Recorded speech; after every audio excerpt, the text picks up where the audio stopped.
Ang pamilyang kumakain ng laman. Sa liblib na bahagi ng probinsya, may isang matandang bahay na hindi basta-basta nilalapitan ng mga tao. Nakaluhod ito sa gitna ng kagubatan, nakasilip mula sa dilim, waring isang nabubulok na halimaw na nag-aabang ng bagong biktima. Ang mga matatanda sa baryo ay may isang babala, huwag kang lalapit sa bahay ng Del Rosario. Huwag mong hayaang mahuli ka nila. Ngunit kahit gaano kadalas sabihin ito, patuloy pa rin ang pagkawala ng mga bata, mga ulilang palaboy, mga batang nagugutom at walang matutuluyan. Walang nakababalik.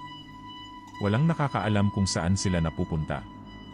Hanggang sa isang gabi, isang batang nagngangalang Luis ang naglakad ng mag-isa sa maputik na daan, ang kanyang sikmura ay kinakalam ng gutom. Isang babae ang lumapit sa kanya, mabait ang mukha, malambing ang boses. "Halika, Hijo. May pagkain sa bahay.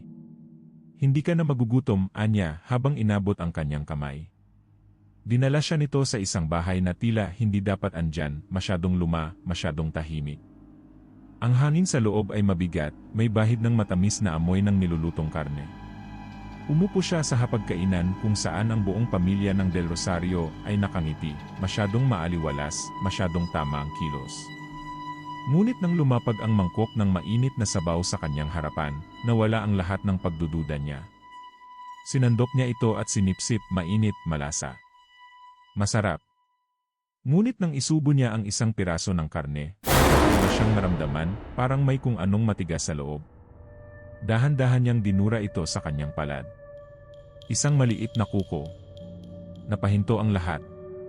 Naramdaman niyang ang buong pamilya ay nakatingin sa kanya, hindi na nakangiti, hindi na mabait.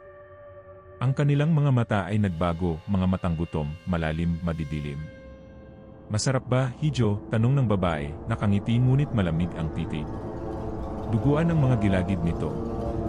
Nagsimula nang uminit ang kanyang katawan. Para siyang hinihila pababa ng matinding antok. Nilagyan nila ng kung anong pampamanhid ang pagkain. Sa pagitan ng kanyang lumalabong paningin, nakita niya ang isa sa mga miyembro ng pamilya na dahan-dahang humawak sa kanyang braso. Napansin niyang mahaba ang mga kuko nito, masyadong matalim, masyadong matulis, parang pangil ng hayop. Sa isang iglap, bumukas ang pinto ng kusina.